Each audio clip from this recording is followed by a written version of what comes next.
Arjuna berdiri di tengah ruang tamu yang penuh tamu undangan. Tangannya menunjuk wajahku. Aku talak kamu. Talak 2. Talak 3. Suaranya keras. Jelas. Final. Ruangan hening seketika. 40 pasang mata langsung tertuju padaku. Ada yang menutup mulut. Ada yang berbisik cepat ke telinga sebelahnya. Ibu mertua berdiri di samping Arjuna dengan senyum tipis yang sudah lama ingin kulihat hilang dari wajahnya. Kamu lihat? Dia memang tidak pantas masuk keluarga ini, katanya pelan, tapi cukup keras agar semua orang mendengar. Pencuri seperti dia harus diusir. Aku berdiri diam. Jantungku berdegup cepat. Tapi bukan karena takut. Aku sudah tahu ini akan terjadi. Aku bahkan sudah menghitung mundur sejak tadi pagi. Sepupunya yang duduk di sofa menatapku dengan tatapan jijik. Bibinya menggeleng-gelengkan kepala sambil mengusap dada. Beberapa tamu mulai bangkit. Sepertinya mau pergi karena tidak tahan dengan drama ini. Tapi tidak ada yang bicara membelaku. Tidak ada satupun. Arjuna masih berdiri dengan napas memburu. Wajahnya merah padam. Seperti pahlawan yang baru saja menyelamatkan keluarganya dari musuh besar. Aku seharusnya menangis. Seharusnya jatuh berlutut. Seharusnya memohon ampun. Tapi aku tidak melakukan itu semua. Aku tertawa. Keras. Lepas. Sampai perutku terasa kencang. Semua orang terdiam. Wajah-wajah mereka berubah dari hina jadi bingung. Ibu mertua mengerutkan kening. Arjuna melangkah mundur sedikit. Seperti tidak yakin apa yang baru saja terjadi. Kamu gila ya? Tanya salah satu tamu dengan nada pelan tapi ngeri. Aku usap air mata yang keluar bukan karena sedih. Tapi karena terlalu banyak tertawa. Aku ambil napas panjang. Lalu menatap satu persatu wajah mereka yang masih membeku. Terima kasih, Arjuna. Kataku dengan suara tenang tapi jelas. Kamu baru saja membebaskan aku. Aku raih tas tanganku dari sofa, ambil kunci mobil dari meja, lalu berjalan menuju pintu. Tidak ada yang bergerak. Tidak ada yang menyentuhku. Sebelum keluar, aku berhenti sebentar dan menoleh ke arah ibu mertua yang masih berdiri dengan wajah bingung campur marah. Oh iya, Bu, kataku sambil tersenyum tipis. Nanti saya kirim sesuatu lewat email. Ibu pasti suka. Aku dorong pintu dan keluar tanpa menoleh lagi. Biarkan mereka bertanya-tanya. Biarkan mereka bingung kenapa aku tidak hancur. Karena yang belum mereka tahu adalah, aku baru saja menang. Aku berhenti di ambang pintu, lalu berbalik menghadap mereka semua. Sebentar, kataku sambil mengeluarkan ponsel dari tas. Ada yang lupa saya tunjukkan. Ibu mertua menyipitkan mata. Arjuna masih berdiri kaku di tempatnya. Aku buka galeri, cari folder yang sudah kusiapkan sejak 6 bulan lalu putar video pertama. Layar ponselku kuangkat tinggi-tinggi agar semua orang bisa melihat. Video CCTV. Tanggal 15 Agustus. Kamar ibu mertua. Di layar, ibu mertua masuk ke kamarnya sendiri, membuka laci nakas, lalu mengeluarkan gelang emas yang dia tuduhkan padaku tadi. Dia pegang gelang itu sebentar, lalu tersenyum kecil. Beberapa tamu mulai maju, leher mereka menjulur ingin melihat lebih jelas. Tunggu, itu Ibu Lastari, bisik seseorang. Video berlanjut. Ibu mertua keluar dari kamarnya, berjalan ke kamarku, kamar yang dulu kupakai selama 3 tahun. Dia buka lemari pakaianku, masukkan gelang itu ke dalam laci paling bawah, lalu keluar lagi dengan wajah datar. Semua mata sekarang menatap ibu mertua. Wajahnya pucat. Bibirnya terbuka sedikit tapi tidak ada suara yang keluar. Ini rekaman kemarin sore, kataku tanpa emosi. Sehari sebelum pesta ini. Sebelum ibu teriak-teriak bilang gelang pusaka keluarga hilang dan bilang aku yang mencuri. Arjuna melangkah mundur. Tangannya gemetar. Itu tidak mungkin. Suaranya pelan, hampir seperti orang yang baru bangun dari mimpi buruk. Tapi aku belum selesai. Aku putar video kedua. Kali ini dari sudut berbeda. Tanggal yang sama. Ibu mertua membuka lemari dapur, menghitung uang yang kusimpan untuk belanja bulanan, lalu mengambil 5 lembar dan memasukkannya ke dalam sakunya. Ini bulan Mei, kataku. Waktu ibu bilang uang belanja hilang dan menyuruh Arjuna memotong uang jajanku. Suara bisikan mulai keras. Tamu-tamu saling pandang dengan wajah ngeri. Sepupu Arjuna yang tadi menatapku jijik sekarang menatap ibu mertua dengan mulut terbuka. Lastari, apa yang kamu lakukan?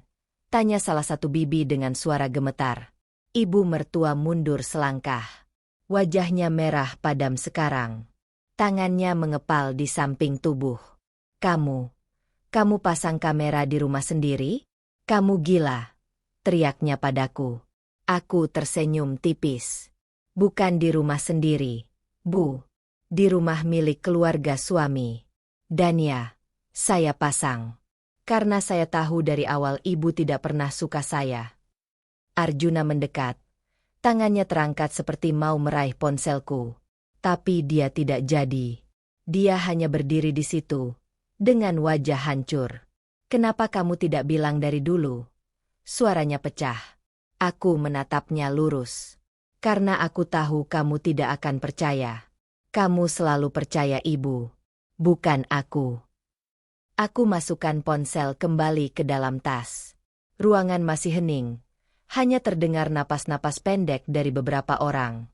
Sekarang kalian sudah lihat sendiri siapa yang sebenarnya pencuri di rumah ini, kataku sambil menatap satu persatu wajah mereka.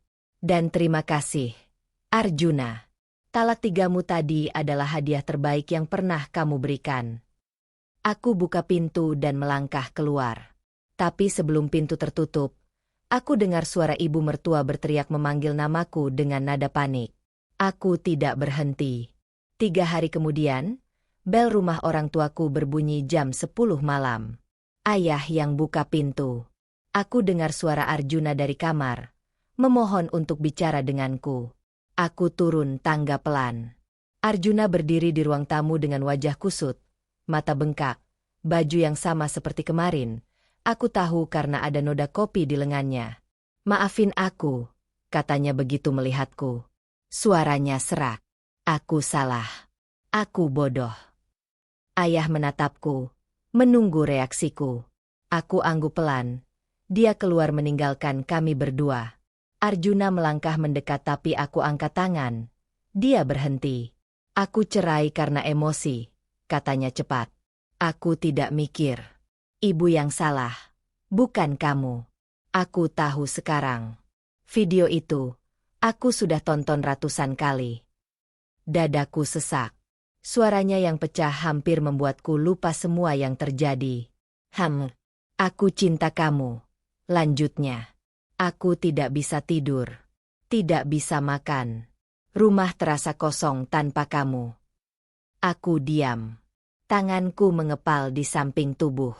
Kita bisa mulai lagi. Aku janji akan beda. Aku akan. Berhenti, potongku. Suaraku lebih keras dari yang kukira. Arjuna terdiam. Napasnya memburu. Kamu bilang ibu yang salah, kataku pelan tapi jelas. Tapi kamu di mana waktu dia nampar aku karena masakan terlalu asin? Kamu di mana waktu dia buang baju-bajuku karena katanya norak? Kamu di mana waktu dia bilang aku mandul di depan keluarga besarmu? Arjuna membuka mulut tapi tidak ada kata yang keluar. Kamu diam, Arjuna. Setiap kali. Kamu selalu diam. Air matanya mulai turun. Dia usap cepat dengan punggung tangan. Aku takut melawan ibu. Dan aku tidak takut lagi melawan siapapun. Balasku. Termasuk kamu. Aku ambil napas panjang. Jantungku berdebar keras tapi aku harus mengatakan ini sekarang atau aku akan menyesal selamanya. Talak 3-mu itu final. Kamu tahu itu. Kita tidak bisa balik lagi meskipun kamu mau. Arjuna menggeleng cepat. Kita bisa nikah lagi. Aku akan lamar kamu besok kalau kamu mau. Aku tidak mau. Suaraku keluar datar. Dingin. Bahkan aku sendiri kaget mendengarnya. Arjuna mundur selangkah, seperti baru saja ditampar. Kamu serius? Sangat serius.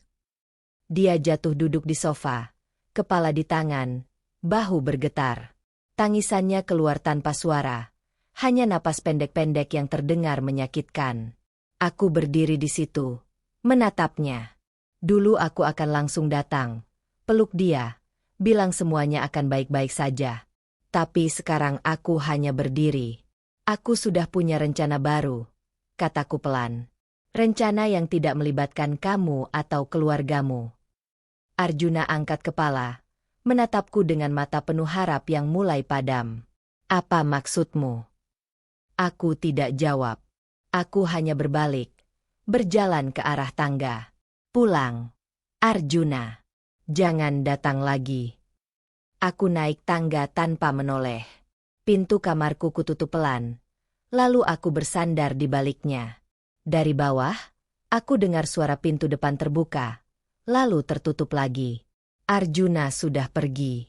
Dan untuk pertama kalinya dalam 3 tahun, aku merasa benar-benar bebas bernapas. Tapi ada satu hal lagi yang harus kulakukan. Satu hal yang akan mengubah semuanya. Seminggu kemudian, ponselku berdering saat aku sedang menyortir pakaian di kamar. Nomor tidak dikenal. Aku angkat. Selamat siang, Ibu Kalyana. Suara formal di seberang. Saya Pak Widodo, notaris dari kantor Harapan Sentosa. Bapak Anda minta saya menghubungi Ibu. Jantungku berdegup cepat. Ayah tidak pernah pakai notaris kecuali untuk urusan serius. Ada apa, Pak? Saya perlu menyerahkan dokumen penting. Bisa kita bertemu hari ini? 2 jam kemudian, aku duduk di kantor notaris yang dingin dengan AC terlalu kencang. Pak Widodo buka map coklat tebal, keluarkan setumpuk kertas. Ini sertifikat rumah di Jalan Melati nomor 47, katanya sambil meletakkan dokumen di hadapanku. Aku membeku. Jalan Melati 47. Rumah keluarga Arjuna. Rumah tempat aku tinggal selama 3 tahun. Rumah yang ibu mertua selalu banggakan sebagai harta pusaka keluarga mereka. Maaf, Pak, ini rumah mertua saya. Atas nama ibu, potong Pak Widodo. Jarinya menunjuk nama di sertifikat. Kalyana Anjani Wibowo. Namaku. Lengkap dengan KTP-ku. Tanganku gemetar saat meraih dokumen itu. Aku baca satu persatu. Tanggal pembelian, 2 bulan sebelum pernikahan. Pembeli, Bapak Ganesha Wibowo, ayahku. Ini, bagaimana bisa? Pak Widodo tersenyum tipis. Bapak Anda membelinya sebagai mas kawin. Tapi beliau minta sertifikat baru diserahkan pada ibu setelah 3 tahun pernikahan. Hari ini tepat 3 tahun 2 minggu sejak ibu menikah. Napas tertahan di tenggorokanku. Ayah. Ayah yang Arjuna dan keluarganya selalu remehkan. Ayah yang ibu mertua bilang, cuma pegawai biasa. Ayah yang diam saja saat mereka merendahkannya di acara pernikahan. Ternyata dia yang punya rumah itu sejak awal. Kenapa baru sekarang? Tanyaku, suara hampir berbisik. Permintaan Bapak. Beliau bilang kalau pernikahan ibu bahagia, dokumen ini tidak perlu keluar. Tapi kalau ada masalah. Pak Widodo berhenti sebentar. Ibu punya hak penuh atas properti ini. Aku tutup mata sebentar. Ayah tahu. Dia sudah tahu dari awal keluarga Arjuna seperti apa. Ibu mau bagaimana? Tanya Pak Widodo lagi. Aku buka mata. Keputusanku sudah bulat sebelum dia selesai bertanya. Proses penggusuran. Sekarang. Pak Widodo mengangguk. Tidak kaget. Seperti dia sudah menduga aku akan bilang begitu. Mereka punya waktu 30 hari untuk keluar. Surat akan dikirim besok pagi. Aku tanda tangani semua dokumen yang dia sodorkan. Setiap goresan pena terasa seperti menutup satu chapter lama dan membuka yang baru. Keluar dari kantor notaris, aku langsung telepon ayah. Kenapa ayah tidak bilang dari dulu? Tanyaku begitu dia angkat. Ayah diam sebentar. Karena ayah harap kamu tidak perlu tahu. Ayah harap rumah itu jadi rumah bahagia buat kamu. Suaranya tenang, tapi aku dengar ada sesuatu yang patah di sana. Tapi ternyata tidak, lanjutnya pelan. Dan ayah tidak akan biarkan mereka terus menginjak-injak anak ayah. Air mataku jatuh. Bukan karena sedih. Tapi karena baru sekarang aku mengerti betapa ayah melindungiku bahkan sejak sebelum aku tahu aku butuh dilindungi. Terima kasih, Yah. Sekarang rumah itu milikmu. Lakukan apa yang kamu mau. Telepon terputus. Aku berdiri di trotoar, memegang map berisi sertifikat rumah. Besok pagi, keluarga Arjuna akan terbangun dengan surat penggusuran di depan pintu mereka. Dan aku tidak sabar melihat wajah ibu mertua saat dia membacanya. 5 hari kemudian, resepsionis kantorku menelepon interkom. Bu Kalyana, ada tamu yang minta ketemu. Ibu Lastari. Aku berhenti mengetik. Ibu mertua. Di kantorku. Suruh masuk. Pintu ruanganku terbuka pelan. Ibu mertua melangkah masuk dengan wajah pucat, mata sembab, jilbab kusut. Bukan ibu mertua angkuh yang biasa ku kenal. Dia berdiri di depan mejaku, bibir bergetar. Lalu dia jatuh berlutut. Aku tersentak. Kursi berderit saat aku berdiri refleks. Bu, berdiri. Maafkan aku. Potongnya. Suaranya pecah. Air mata mengalir deras. Kumohon. Batalkan penggusuran itu. Tangannya menyatu di depan dada. Seperti sedang berdoa. Ibu mertua yang dulu tampar aku karena meletakkan gelas di tempat yang salah. Sekarang berlutut di hadapanku. Kami tidak punya tempat lain. Lanjutnya cepat. Arjuna di PHK. Video CCTV itu viral. Perusahaannya malu punya karyawan yang keluarganya seperti itu. Dadaku sesak. Tanganku mengepal di samping tubuh. Dara sakit, katanya lagi. Dara, adik ipar yang masih SMA. Dia kena DBD. Harus istirahat. Kalau kami keluar sekarang, kami tidak tahu harus kemana. Aku menarik napas panjang. Kaki rasanya mau melangkah. Mau bantu dia berdiri. Tapi lalu aku ingat. Ingat tamparan di pipi saat masakan terlalu asin. Ingat baju-bajuku yang dibuang karena norak. Ingat kata-kata, mandul, yang dia lontarkan di depan 20 orang saat aku belum hamil setelah 2 tahun menikah. Aku duduk kembali. Perlahan. Berdiri. Bu, kataku datar. Ibu mertua menggeleng. Masih berlutut. Kumohon, aku salah. Aku mengakui semua kesalahanku. Tapi tolong jangan usir kami sekarang. Ibu ingat tidak? Potongku. Suara lebih keras dari yang kukira. Waktu ibu bilang aku tidak pantas masuk keluarga ibu. Dia terdiam. Napasnya tersengal. Ibu bilang aku cuma anak pegawai rendahan. Ibu bilang keluargaku miskin. Ibu bilang aku beruntung bisa nikah sama Arjuna. Air mataku mulai panas di pelupuk mata tapi aku tahan. Sekarang siapa yang beruntung? Bu. Ibu mertua menutup wajah dengan kedua tangan. Tangisnya keluar tanpa suara. Bahunya bergetar hebat. Aku berdiri, berjalan ke arah jendela. Kalau aku terus lihat dia menangis, aku takut akan luluh. Rumah itu milikku, kataku tanpa berbalik. Sudah dari dulu. Bahkan sebelum aku nikah dengan Arjuna. Ayah yang beli. Ayah yang ibu hina di hari pernikahanku karena cuma pakai batik murah. Aku dengar isakan ibu mertua makin keras. Jadi sekarang ibu tahu kan? Lanjutku, berbalik menghadapnya. Siapa yang sebenarnya tidak pantas? Ibu mertua mengangkat wajahnya. Matanya merah, penuh putus asa. Aku tahu aku salah. Tapi kumohon, kasih kami waktu. 30 hari. Potongku. Itu waktu yang ibu punya. Tidak lebih. Aku kembali ke meja. Ambil tas. Sekarang keluar dari kantorku. Ibu mertua masih berlutut. Seperti tidak percaya dengan apa yang baru saja dia dengar. Kalyana. Keluar. Ulangku, kali ini lebih tajam. Dia bangkit perlahan. Kaki gemetar. Wajahnya basah. Penuh air mata dan ingus. Dia berbalik, berjalan ke pintu dengan langkah terseret. Sebelum keluar, dia berhenti sebentar. Kamu akan menyesal, bisiknya pelan tapi aku masih dengar. Pintu tertutup. Aku berdiri sendirian di ruangan yang sepi. Napas pendek-pendek. Tangan masih gemetar. Tapi tidak ada penyesalan. Hanya satu pertanyaan. Apa yang akan mereka lakukan setelah ini? Sebulan kemudian, tukang pos datang dengan amplop coklat tebal.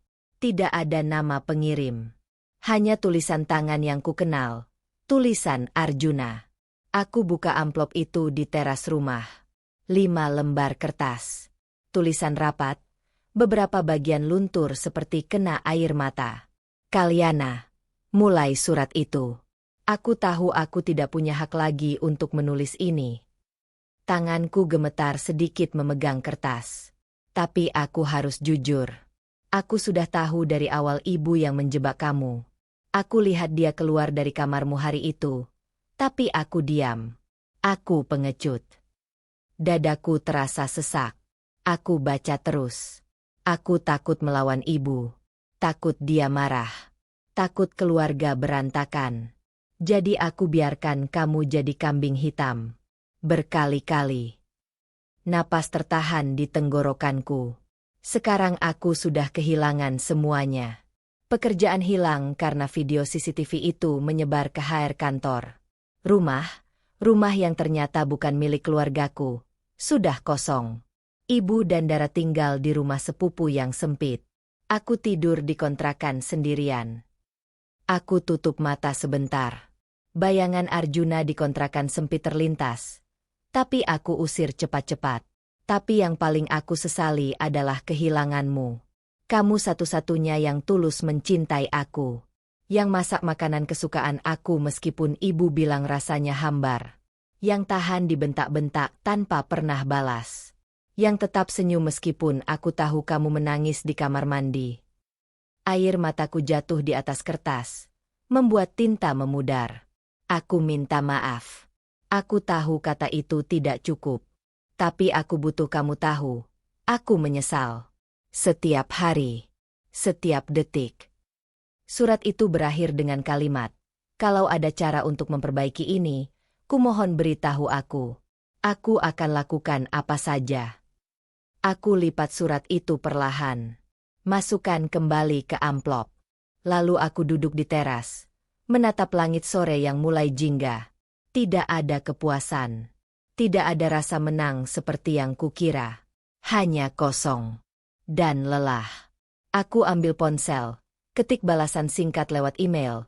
Karena aku sudah blokir nomornya. Arjuna. Tulisku. Jari bergerak lambat di atas layar. Talak ketiga yang kamu ucapkan itu adalah hadiah terbaik yang pernah kamu berikan padaku. Aku berhenti sebentar. Mikir apakah aku harus menulis lebih banyak. Tapi tidak. Cukup segini. Terima kasih telah membebaskanku dari penjara bernama keluargamu. Sekarang aku bisa bernapas. Aku tekan kirim. Ponsel kembali ke atas meja. Amplop coklat itu kurobek pelan.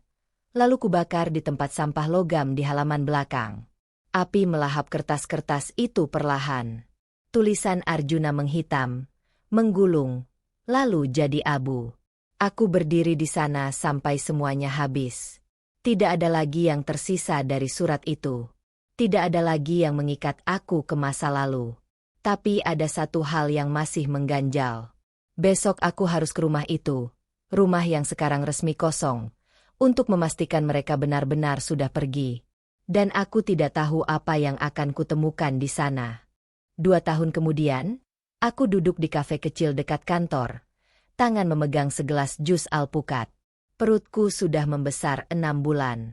Bayi di dalam bergerak-gerak. Menendang lembut. Brata duduk di sebelahku. Sedang cerita tentang proyek gedung barunya. Suaranya hangat. Tangannya sesekali menyentuh punggung tanganku. Sentuhan yang lembut, bukan untuk mengontrol. Kamu dengar tidak? Tanyanya sambil tersenyum. Aku tersenyum balik. Maaf, babynya lagi aktif.